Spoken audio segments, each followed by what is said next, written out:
Welcome friends.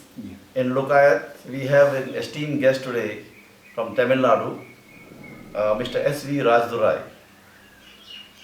Everybody who has seen or read about Dravidian movement or Periyar's work in Tamil Nadu particularly knows Mr. S Rajadurai, who is, I would call, an encyclopedia on the Dravidian movement in Tamil Nadu particularly.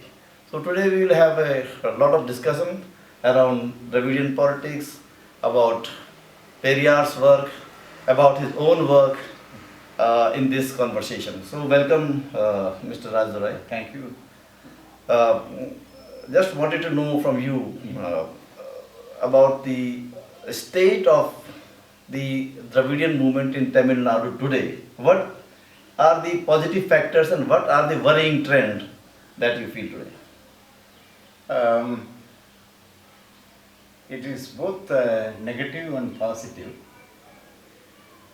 because for us there is no other better option than the DMK, the ruling party now.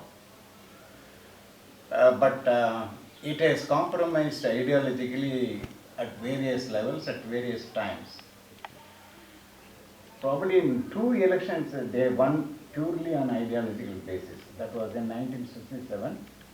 A massive mandate the Tamilnadu people when they gave to DMK. That time it was led by Anna. Second time, Karnataka dissolved the assembly and sought re-election. Actually, then more than 170 people were elected in DMK ticket alone. So that, to that extent, it was quite popular amongst the people. And there was no question of then creating a vote bank amongst a particular major caste or major community in Tamil Nadu. It was anti-Congress politics, then Tamil identity, and the social reform and racialism. These are things which actually cut much eyes to the common people. Then later on, Karnataka's Ministry was dismissed in 1975. In the 1977 election, by the time in 72 itself, N.D. Ramaswamy left and founded Anna DMK. That was a big setback for DMK. And what happened was, NDR he groomed a particular community, this Mukulata, that we need not have to go for a big agitation for retaining Madras for the Tamils because the Brahmins will take care of it. Next day, he was interviewed by a very learned person. He was a son of one of the earliest Justice Party leader, Ramaswamy Mudaliar. Dr. Krishnasamy interviewed him. Yesterday, then in the all-party meeting, and some of your ideas and suggestions actually create a lot of controversy. What is your point? Is that actually because all these Brahmins, these doctors and lawyers, they are all centered in Chennai. Yeah. That is their main source of income. So they will actually take care of retaining Madras city in Tamil Nadu for their own interest. So we will not have to do that. The Brahmins themselves will take care of it. Then he asked about the Dravidian. Is that I am not bothered about the territory. He very clearly says. Okay. So it's Dravidian not concept territory. is even if you take away all the lands from us, Okay. you give me a small district like a Kanyakumari district. Okay. I will create a society, free of caste. Okay. So that is the conceptualization of this. In fact, his whole Dravidian concept, that's why when he went to Patna and Lucknow, he said that the not oppressed people in the North India, they are also Dravidians, he said. Yeah, that's why, because many times people feel that Periyar could not understand, because there are Dalits in North India, there are OBCs in North India. Yeah. So if you just become anti-North Indian, Yeah. so how will that it happen? No, because he was welcomed there and he said no. He was never against North Indian. Yeah, he was people not as against such. North Indian. Yes. Is that he told them specifically He was that against the Aryan actually- culture. Yeah. Because you are all, whoever is oppressed in North India, they are all Dravidians. Yeah. In 1948, then this Balfour Declaration came into being. Then Vidudalai wrote an editorial calling Arab Dravidians. Oh. So it was actually he imagined a state or a country which is devoid of caste, devoid of inequality and economics, and devoid of women's oppression. So that is his concept of. Yeah, that is where the question. Whenever he raised this Tamilnadu demand again and again, it is only in the context of certain political developments in India. For example, he revives the demand for separate Tamilnadu, in the context of this Archaka Act being dismissed in the Supreme Court. You know that. Yeah, I know this. Yeah, the worship. That is why is that what happens is, even the last meeting, that was December 11th, a few days before his death, there was a massive meeting in that. Actually, we are opposed to this because so long as you were in the structure of India, you will remain a Panjama or a Sudra. We are 97% of the people. He will always say we are 97% of the people. That is inclusive of Dalits. Yeah. And Yeah. the 3% denotes only the Brahmins. So yeah, but that is the question where most of the time now when people critique the whole Periyarist movement, Yeah. they say he put everyone as a Dravidian, Yeah. 97% people. Among these 97%, the Dalits are not being exploited by the 3% Brahmin only.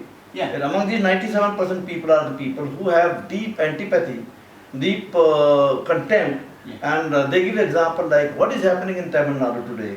The OBCs are hitting Dalits, the Vanayars, the places like Coimbatore where they can't even hoist tricolor, the Dalit Panchayat leaders.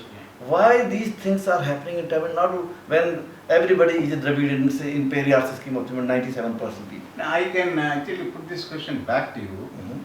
See, the Maharashtra is the birthplace of Ambedkar. Yeah. And there was a big Mahar movement also there. Yeah. Actually, there the violence against Dalits, ratio of violence against Dalits is much more in Maharashtra than in Tamil Nadu. How it then? I think see, the question there is that the Dalit movement spoke against the domination of even the Marathas. Yeah. So they didn't say that everybody is equal. Here, in the Periyar's movement, they say that all of us are together, fight against Brahminism. Yeah. So when we say fight against Brahminism, See, the problem is actually which is a principal contradiction, to use one of Mao's which is a principal contradiction. Which one you will give importance to that? But the thing is that he also addresses in several meetings what we are doing to Dalits, or that's it, what Sudras are doing to Dalits is more heinous than what Brahmins are doing us. Periyar wrote. Periyar has written several occasions. Okay. He spoke also. So then, Several times he spoke. In 1970, when the DMK government came into being, under some misguided advice of some bureaucrats, they proposed the entrance examination for admission in the colleges. Periyar wrote a very angry editorial. In 3 places he mentioned who will be most affected. Is only Dalits. Then only he talks about OBCs. He never then agreed that okay, just because you are a non-Brahmin, you are a Sudra, you are a 10% in a few percent, you are okay. No, Because the point is actually what is happening is now this impacted large unity effort of Dalit and Bahujans. Mostly. Yeah. Because when the stories goes out from here, and every day I am following actually Tamil Nadu much more, because there are a lot of friends here. And every day we get information that here somebody is not allowed to enter the temple. Here somebody has put the human excreta in your water tanks. Here the Dalit women are not allowed to hoist the flag. Why is happening in Periyar's land? Because this kind of violence may not be the same. It may be there in Madhya Pradesh, in Uttar Pradesh. Yeah, that's what happens is actually the generation that Periyar that has succeeded Periyar, it's totally different. That you must understand. Periyar was alive, he was actually visiting in nook and corner of the country and propagating, imbibing the self-help ideas everywhere. That is why what happened when none of these most of the Dalits were not even heard of Ambedkar. It was Periyar who was popular amongst the Dalits. In this part of the in the whole of Tamil Nadu.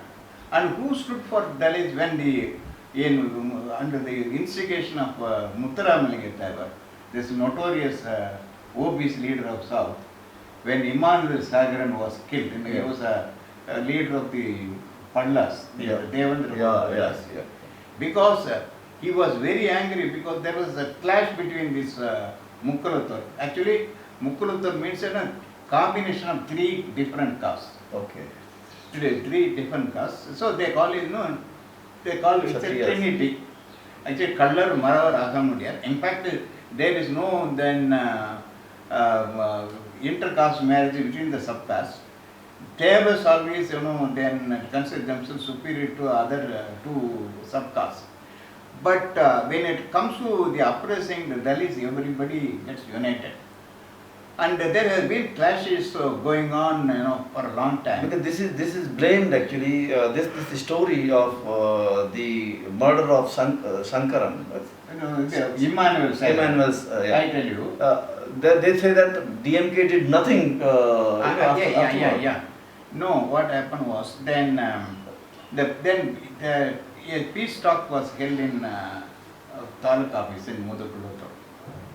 That time Tahsildar actually then that was Kamraj period, and he offered a chance for both the people.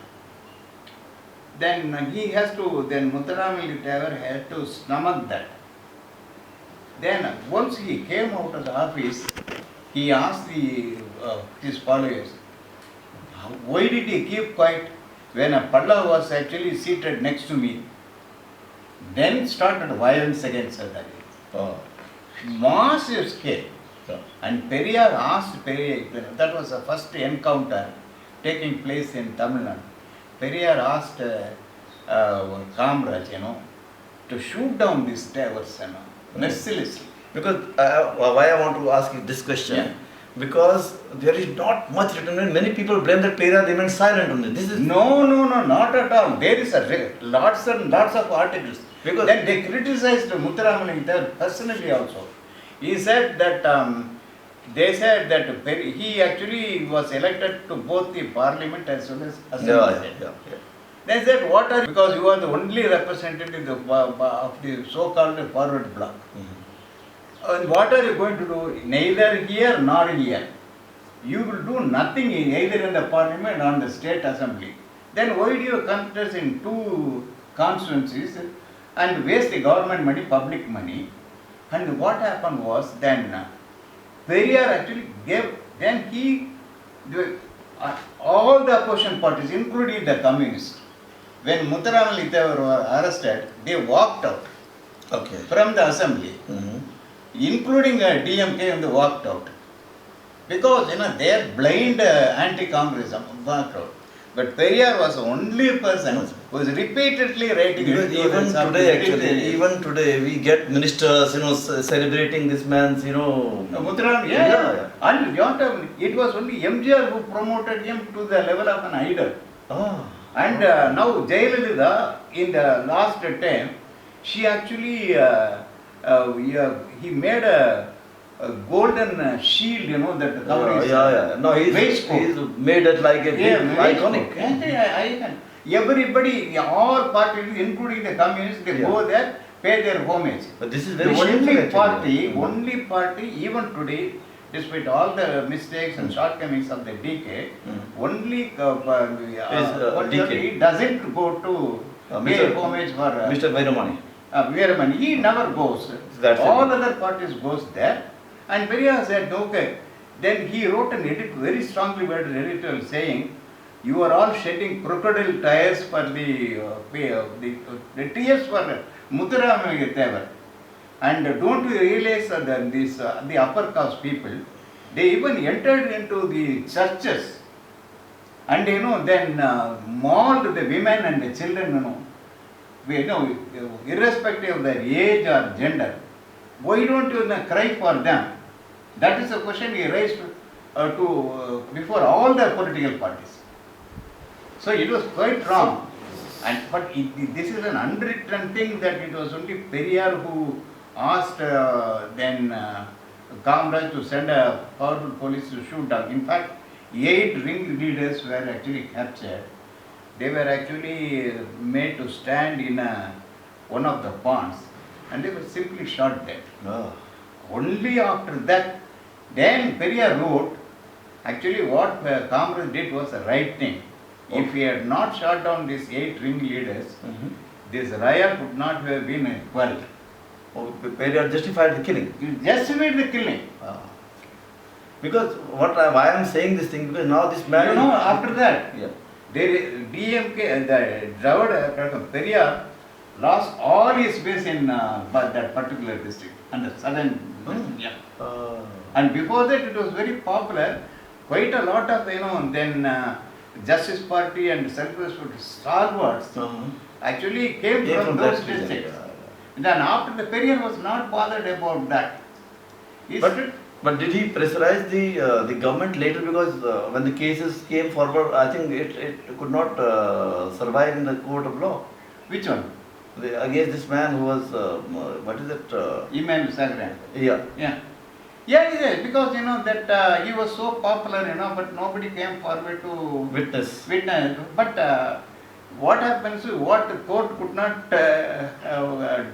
do, actually the police did. Okay. Because somewhere we don't approve of this encounters killing. Okay. But that was only way of teaching them a lesson. So the 8 people who were killed basically. 8 people, all the ringleaders, Okay. they were all killed. Then the close relatives of Muthuramayathavar they were killed. That was the first encounter. Actually, the inspector who was put in charge of that, there is in those days in 1956, in my days, when I was studying, and for each taluk there is only one inspector. He is called circle inspector. Okay. The taluk itself is a big area. Now my actually native taluk has been bifurcated now. That time there is only one, and he is from Mangalore. Oh, okay. And he was a very ordinary, very strict man. And he will not, my father was a member in a cosmopolitan club, but he will always come to a plebeian club, another recreation club within the Kolkata compound. He will actually sit with us and play cards. Okay.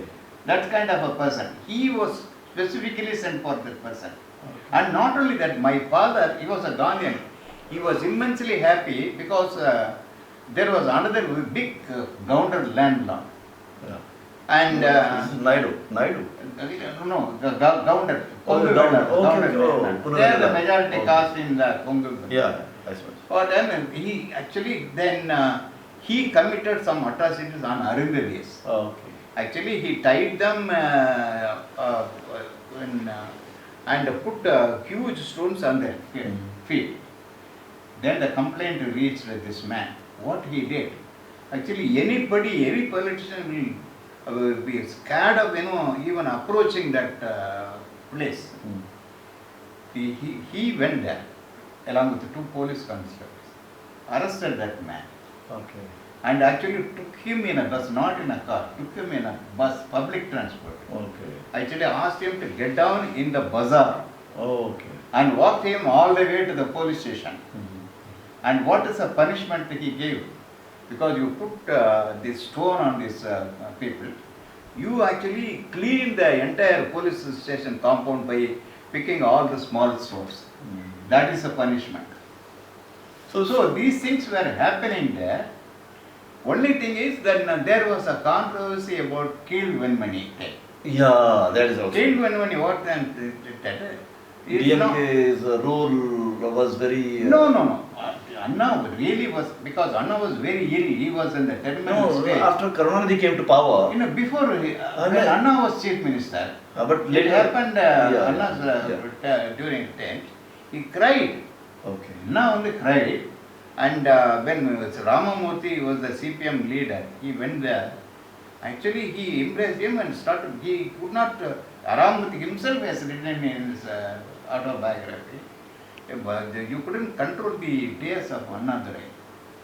But many people, what happens, then Periyar, what happened, he wrote an editorial condemning the violence of both the landlords as well as the communists. Okay, so why the violence of communists was condemned? Because, then that was the time. That is where the people actually blame that he was trying to balance things, not condemning the landlords and, the struggle for the land. There is a struggle for the land, but he said he was for land reform, for the wages, increase. Yeah, that's why the people are saying. But probably what happened was, then that was a big statement, he is condemning, then there must be only two parties in this country. One is DMK and another is Congress, and there is no other party which believes in violence. Okay. One violence breeds another kind of violence. So that is the statement he made. After that, he was touring the entire Tanjore district. But there is not a single report about what Periyar talked in Viduvile. Okay. What did he say? What did he speak in those several meetings he addressed after that incident? Nobody knows. Okay. Because there is no record in Viduvile. Because when we were actually collecting material to write a Periyar book in Tamil and English, and we were actually looking for more and more material about what was Periyar's attitude, what steps he took and what he spoke. There was nothing. Because many of these scholars here, I don't want to name them, who feel that they know about the Dravidian movement or Tamilnadu more than anybody else, they have been writing this thing that Periyar was perhaps not much concerned about the land issue and land reform. I'm actually okay, right. And they blame ultimately that this man there were actually ultimately when later the stage when Karunanidhi became chief minister and he had this lackluster approach towards this landlord, and he got I think away from the courts. The government did not fight the case properly. Which one? Which case? This where this massacre happened. This 40 people. What do you know? No, that's the not what is the place name? Kileven? Yeah, Keelvenmani. Kileven. I can't pronounce it. Kilevenmani. Yes. Keelvenmani. That's completely wrong. Yeah. Actually, they fought, and there is also another story spun out by some of the Dalits, because the person who actually was instrumental in killing these 44 people.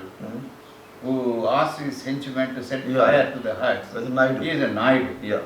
And Periyar was also a Naidu, and because of this caste affinity, whatever is a completely nonsense, because Periyar was not an Andhra Naidu. Yeah. Oh, okay. He is not an Andhra. He is not a Kamma Naidu. Okay. The person who was responsible for the massacre is a Kamma Naidu. As a Kamma Naidu. Whereas Periyar, actually what happened then, Periyar belongs to a small community of Kannada speaking Nayakas. They never actually call themselves Naidus. They call themselves only Nayakas. What are Nayakas basically? Nayakas is generally merchant community. Okay. Merchant community. Here, this Kamma Naidus in Tamilnadu, they are both the industrialists as well as dominant landlords. Dominant landlords. Not many, some of them are big landlords. And most of them are, most of the industries in Coimbatore belt are from this Kamanayadu community. And also from Raju community from Andhra. Okay. That is in the southern belt. Some big industries are there. I said, what nonsense it is. Actually, there is nothing to do with the caste. In fact, there is another book by a very famous DK man he was part communist, part DK, and he was a lawyer. He written a book, and Periyar, actually then he was acquitted by the Supreme Court, High Court. And this Justice Maharajan was the Chief Justice at that time. In his judgment, he said, it is quite inconceivable that a gentleman and a respected person like Gopalakrishna Naidu will go to the extent of, setting fire that. Really, that really angered. So Karnataka took up that case to Supreme Court. Okay. And what happened was, he was finally annihilated. 10 people in the participation in the annihilation. Oh. And 8 people were DK members. Oh, okay. Is this of Mr. Veeramani's party? Veeramani's party. Okay. And they all, they were, I can say that no party in Tamil Nadu, no political party in Tamil Nadu is above, appeasing a particular caste, community. For example, CPI and CPM. CPI has 2 MPs. And one is a Dalit constituency, reserved constituency. Okay. And then Tanjavur belt, we have lots of Dalit agriculture workers. So naturally in that particular district constituency, the communists will be retained because it's a Dalit constituency. In Coimbatore, then another member comes from this western belt, Gounder, Konguvela, that's from Tirupur. This is in industrial belt. Yeah. And they fielded only a Gounder there. Okay. Similarly, in Coimbatore, the CPM is 2 MPs. One is from Madurai. He is a very dynamic person, no doubt. Okay. Another is from Coimbatore. Because Coimbatore actually is represented by a Malayali member. Oh. Okay. Because you have a sizable section of Malayalis in Coimbatore. Okay. It's in same place, Nallakannu is veteran and CPI leader, senior leader. Once he contested, then he was completely defeated because he is from southern district and he is a he is neither a Malayali nor a Gounder. Okay. So every party in Tamil Nadu, I count upon, takes into account the caste factor. That everywhere. They do Everywhere. This is Everywhere. not. So I don't blame Tamil Nadu for that. I'm not. Maybe I'm expecting much from Tamil Nadu. Probably Periyar's movement. Periyar movement is there. Yeah. But that generation is no longer now. One. Secondly, once DMK came to power, what happened is only power and money. And 90% of the DMK cadres, you can see them, you cannot see them without the religious marks and that surprised actually most of the people now. Yeah. Who have read, like we have read Periyar's movement, the great, idea. Yeah, because then Periyar has been reduced to the level of a reservationist. Yeah. Beyond that, Periyar are not at all respected.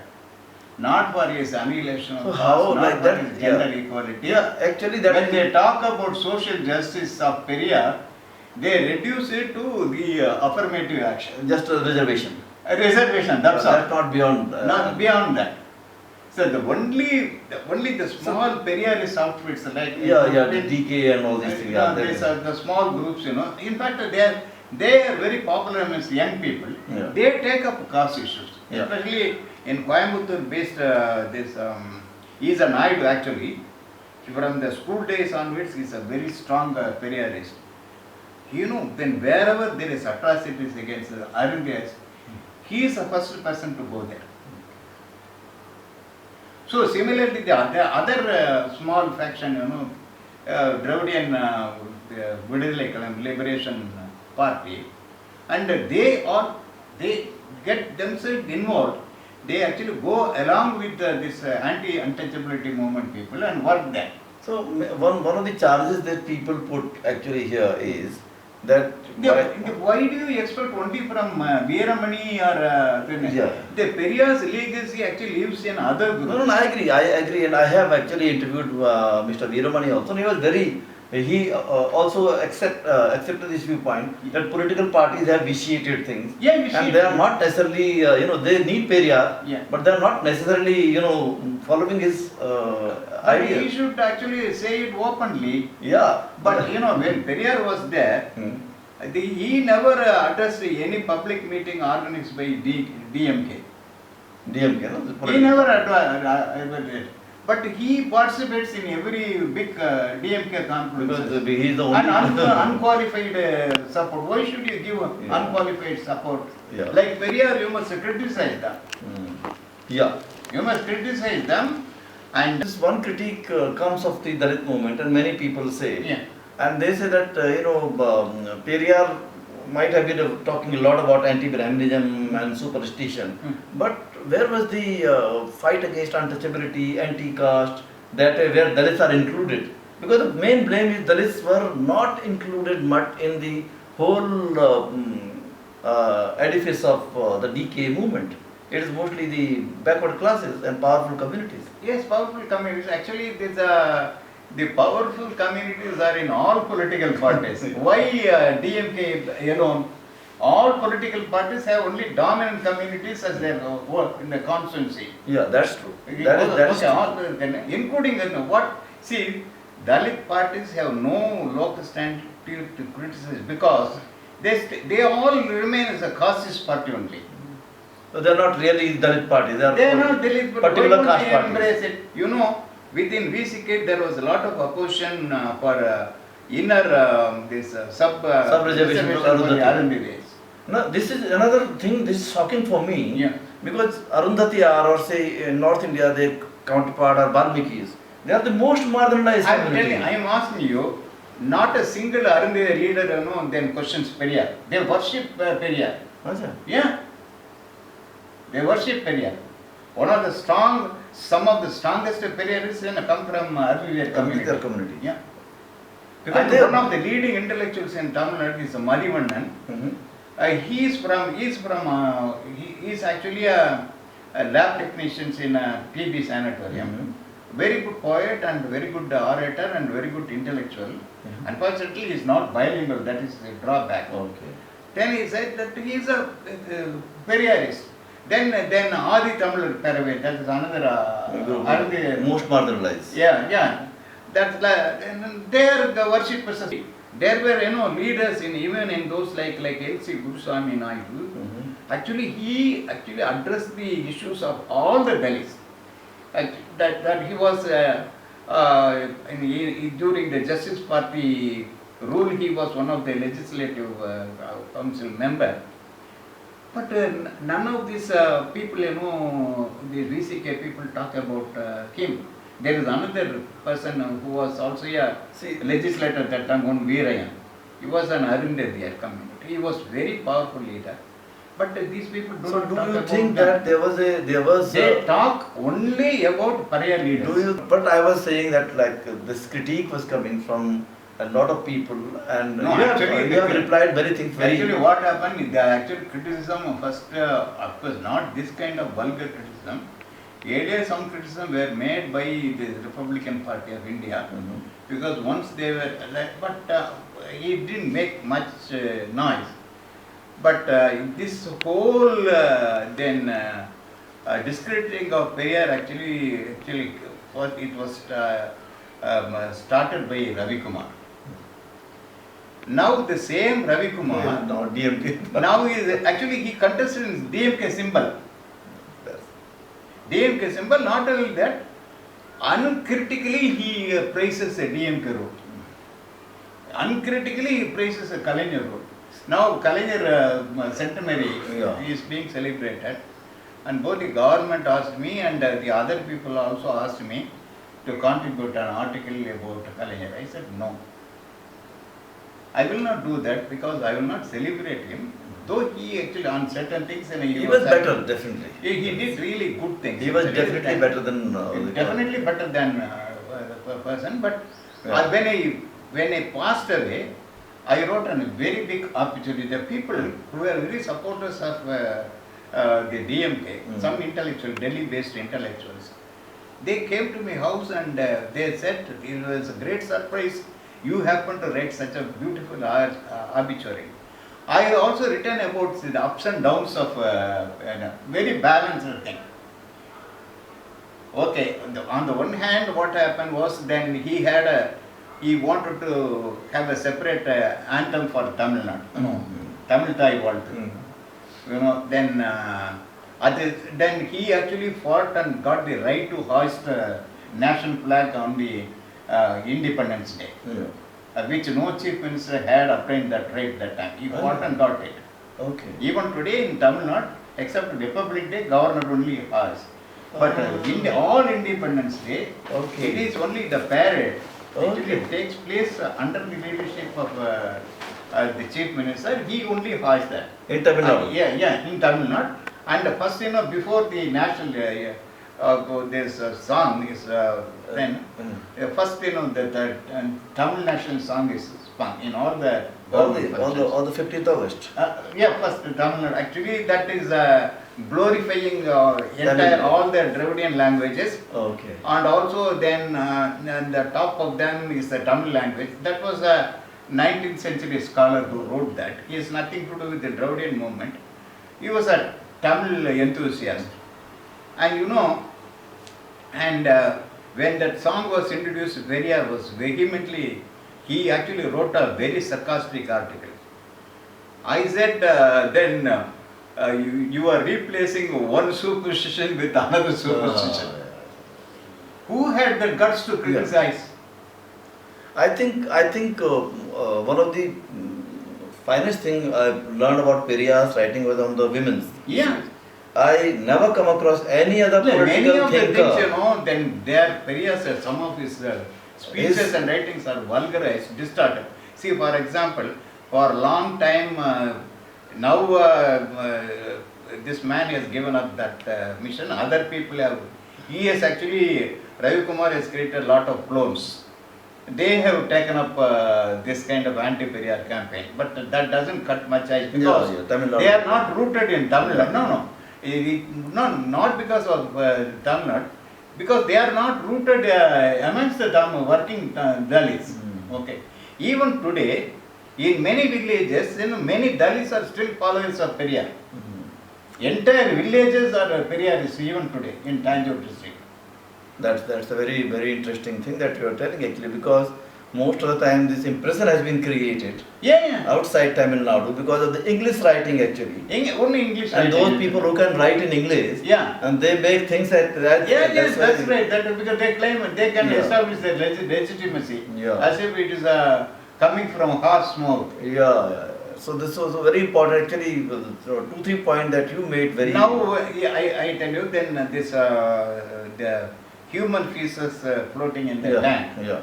Still they are not able to correct.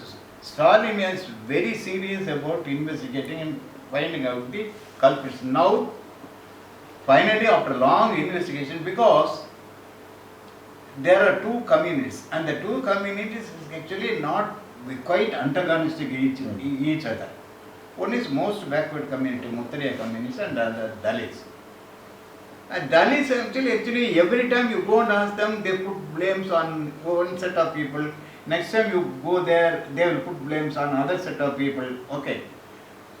Then personal rivalries also play a role. Main thing is. Secondly, there are two things. Actually, in scientific findings is, in India, many places, the water tanks and the human feces, quite because their open latrine system still exists. Because most of the things are taken from groundwater. So, inevitably, there is some pieces of human feces are there in many places. Okay. Here, what happened? DMK government did its best, then they went. In fact, the particular district director at that time was a Dalit woman. and she was attacked right and left by BJP.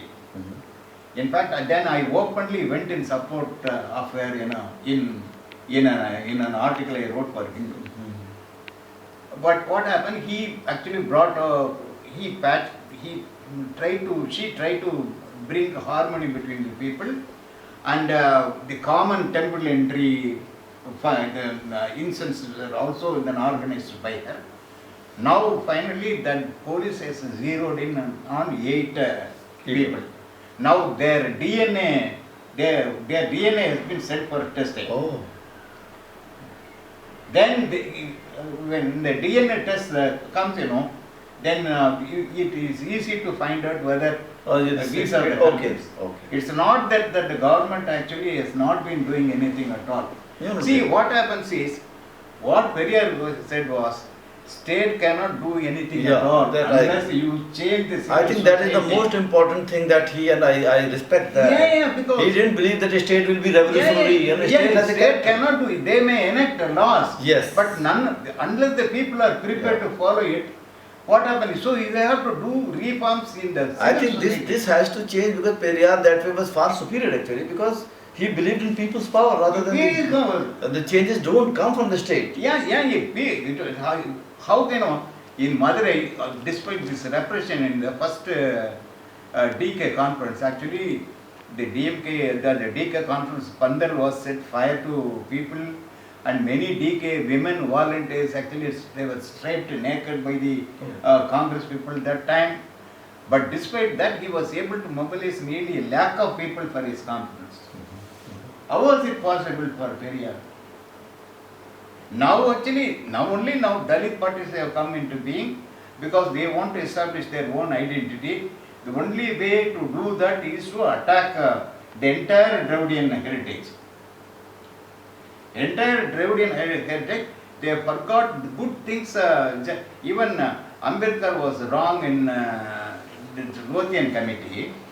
He said most of the states said there are no untouchables in their states, including the Madras state. No, that was wrong. Actually, Madras province is the only province which said there is untouchability, there are oppressed communities here. Okay. But unfortunately, these stupid fellows, the people who are claiming the heritage of the Justice Party in Periyar, they have never kept any records. There is not a single issue of justice paper.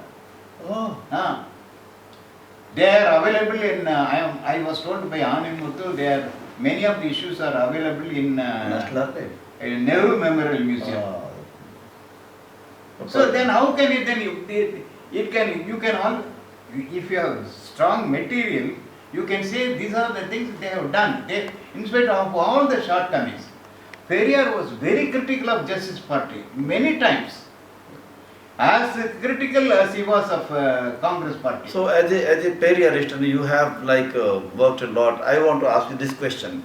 You said minor contradiction become major contradiction. See, he said about Mao's work, that contradiction. And I am saying this thing. This minor contradiction, when they are not resolved, or when there is no attempt to resolve them, they become major. People are using it, political parties. No doubt about it. So how do we bring these communities together? How can you bring, what is your thought process like when you're saying that Periyar can be a very good, very important political figure even in today's time, who can bring people together? Probably then in North India, probably. Because where people are now, there is an interest in Periyar's work, but they are very generalized writings, oversimplified things. Oversimplified things, anti-Brahmin, kind of things. See, I tell many times people that Periyar was not merely anti-Brahmin. He has a lot of political programs, positive programs. Like self-respect marriages, like representation question, anti-untouchability question. How do you bring together? Because these minor contradictions are becoming bigger. In Singarvelu, the first South Indian communist. You had heard of him? No. You had not heard of him? He was actually one of the earlier communists all over India. He was actually implicated in the Kanpur conspiracy case. Then he was the first person to talk about Sacco and Vanzetti, and who were actually killed and then executed by the American government. And one of them was a shoemaker, and another man was a fisher folk.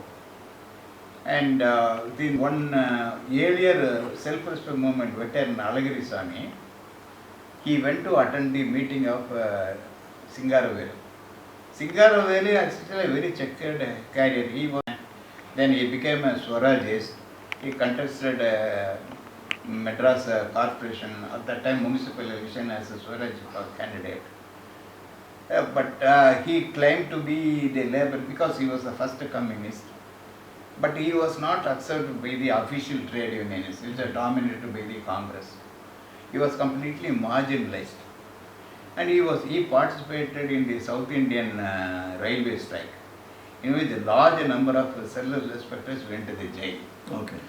Then, because he was isolated by everybody, then he actually came very close to self-respect movement. Okay. And self-respect movement, in fact, Periyar actually put him in charge of Kudiyarsu for 2 years. Okay. And for 2 years, he wrote the main editorials. Okay. He was an anti-caste man and anti-class man, both combined. What happened was in 1936, when the Congress Socialist Party was floated, all the communists, joined that party, because Communist Party was banned in 1934. Okay. 1934 was the first time a united Communist Party was created in India. Okay. They had the first Congress. Immediately after the Congress, the British government banned it. So basically the left was their biggest threat. Yes. Then what happened? Then most of the people joined the Congress Socialist Party. A group led by Jivanandam, one of the earlier communists in India, who was a very strong self-respecter, led by many young people, left self-respect movement and joined the Congress Socialist Party. Okay.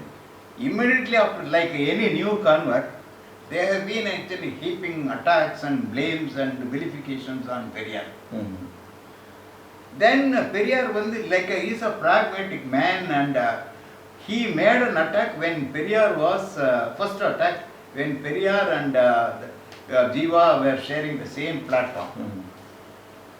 Now communists actually then focusing only on Jivanandam's criticism of Periyar in that meeting. But the other part they never mentioned.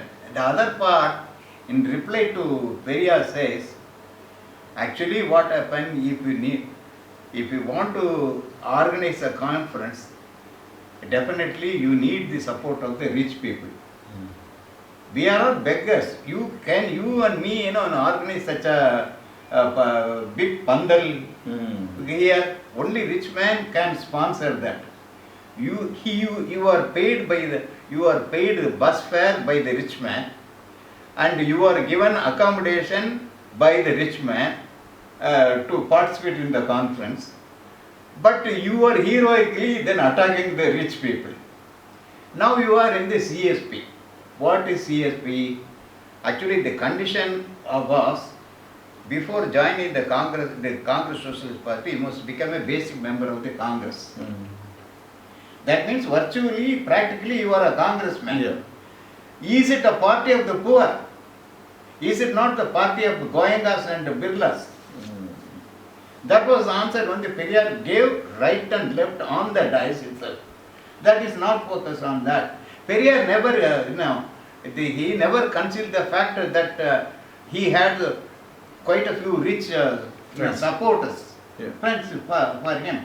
Singaravelu wrote an article says that self-respect movement is a huge banyan tree where thousands and thousands of this Dalits, that time we call it depressed caste, Taltapator, they take rest, he says. Even one Kamalanathan, who was a Dalit intellectual, he is a retired police official, retired. Then he actually wrote a rejoinder to one of Veeramani's article. He said actually the Dalits actually became politically active only after the advent of Justice Party or after the advent. He said even much before you talked about the caste suppression or political independence of the Dalits, there were a lot of intellectuals in Tamilnadu who preceded Periyar, preceded the youth party. At the same time, he said, I make a difference between you and Periyar. Because Periyar, the entire constituency was Dalits. That is what he wrote. That book is still available. See, those generation of people, they were so friendly, but Periyar never spared anybody because here, uncritically they felicitate all these Dalit leaders. Periyar did not spare anybody. He respected only Ambedkar. Yeah, that's it. Only Ambedkar. Because one stood not for single community. Yeah, he stood for entire people, not only Dalits. Entire for India, oppressed masses of India. Yeah. So that means the two things that we have discussed here. Yeah. That the legacies of Periyar and legacies of Baba Sahib are very big, very vast and very wide. But you cannot pick one or two weaknesses in them and generalize them and attack them. I think this is a very important. Then you can pick quotes from Marx writings also, Young's writings also. I think this is a very important point that Mr. Rajadurai has made in this deliberation, and I wanted, because I provoked many things deliberately, because I wanted to get him respond these issues in today's time. People are sometimes I would call actually petty minds.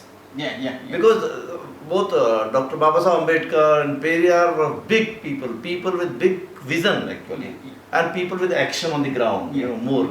So if we have to really analyze them, we have to read a lot about them, and don't pick up one thing from here, another thing from another place, and then put blame on them. I think this will be, at least in terms of Tamil Nadu, I can say that without Periyar we can't discuss any movement at all.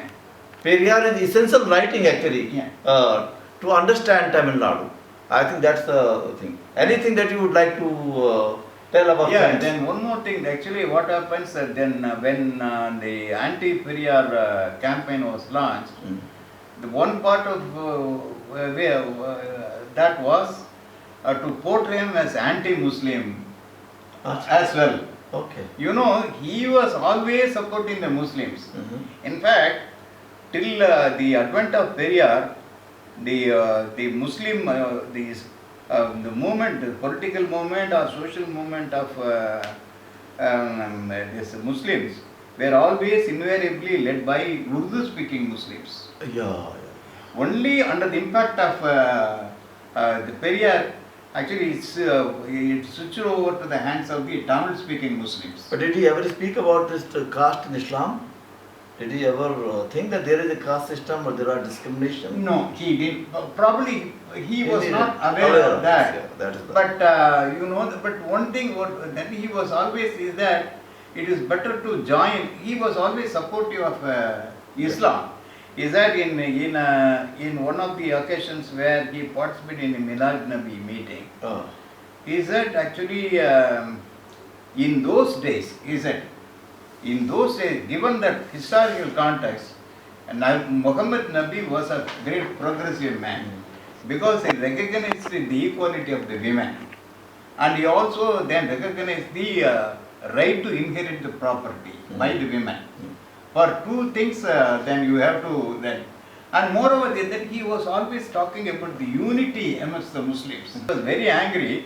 Once you are not supposed to beat drums in front of the mosque. That's custom. Nobody does that. He actually once because Rajagopalachari supported Pakistan.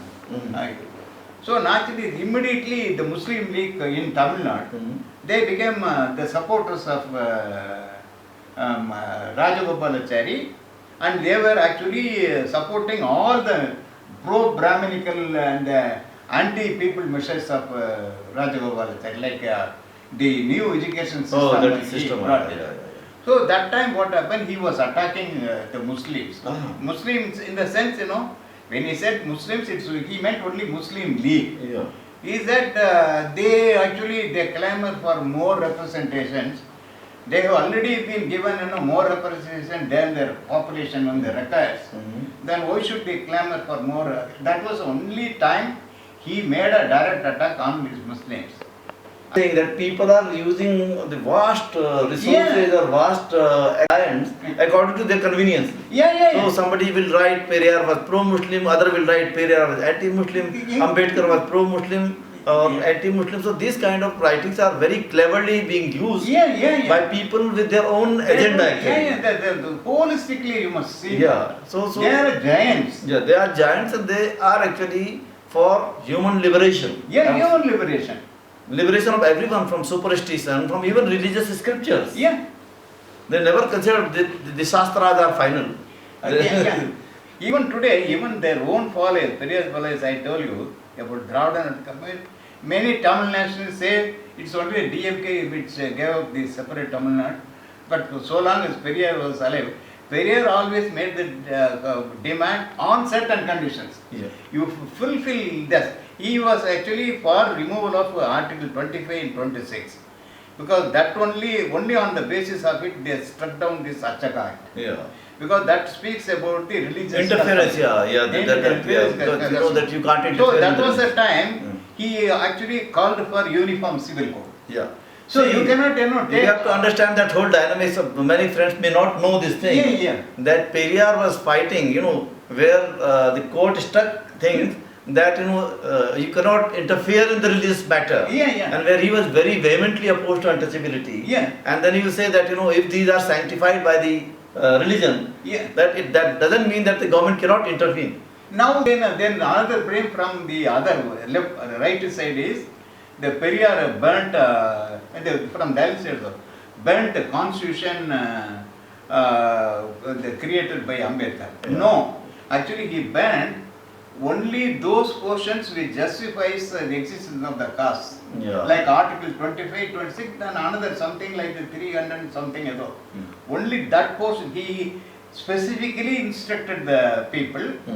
You must write down these articles separately in a paper and burn that only. It is a symbolic thing, it's nothing. That is only. He never completely the burned constitution. That is See, this is a very, very sad part is this. In North India, many of the intellectuals, so-called Bahujan Dalit intellectuals, make it a big issue that Periyar was, throwing chappals, breaking idols, and they make it like a very romantic way. This is, I think, too much. Not at all true. And this is wrong actually. That is where we want to say that these kind of disinformation should not be celebrated because this is very bad. And he also on the Brahmin question also, he always looked at Brahmin, non-Brahmin question only from the cultural and social practice point of view, not on the basis of gene or race. He was dead against the race theory.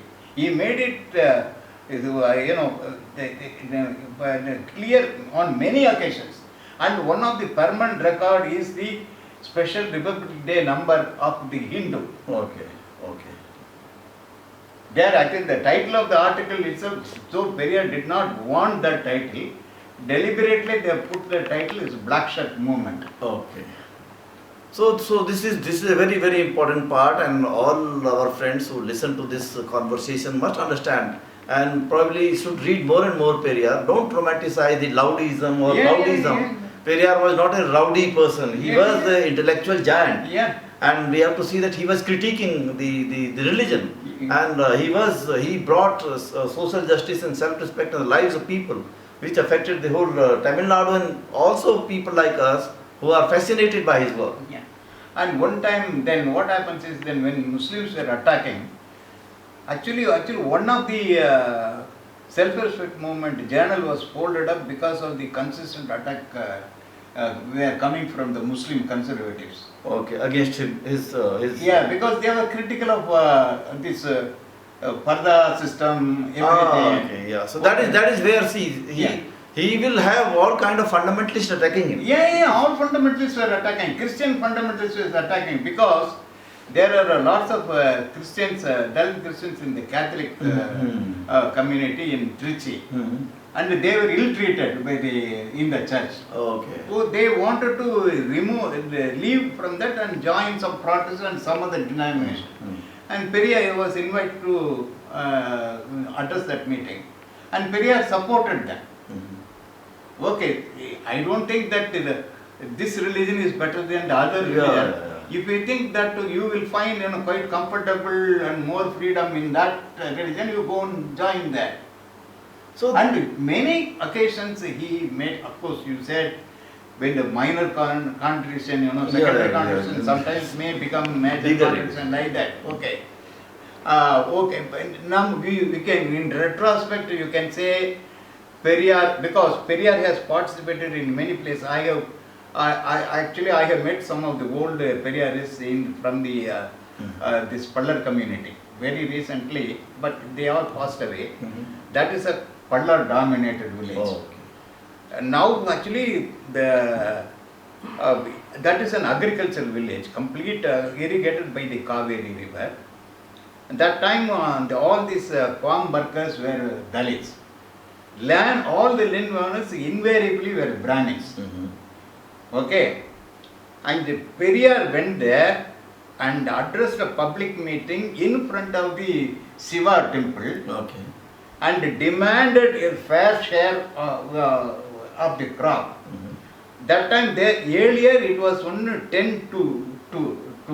8% will go to the landlord and 2% will go to the tenant farmers or agriculture workers. Then after that speech, completely reversed. 6% went to the Dalits and 4%. Similarly, one Gupta, who was a veteran of self-help movement, early veteran of the DK movement, he led the Pallas, thousands of Pallas, along the streets of the, it was a taboo, it was unthinkable in that time, along the streets of the Brahmin Agrahara.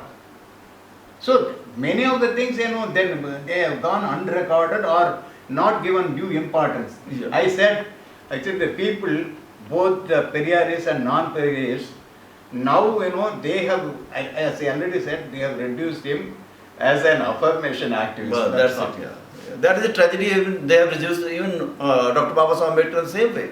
Babasaheb wrote about Buddhism, revived the cultural aspect. So that is the most important. Rationalism. Yeah, rationalism, humanism I call. Humanism, yeah. So thank you so much for this conversation, and we will continue. Take this forward.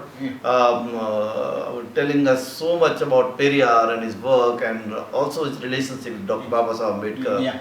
So thank you so much, and we will hope that our friends who are listening to this conversation will have new question, and definitely I will come up with new question in next episode with Mr. Rajadurai. Thank you.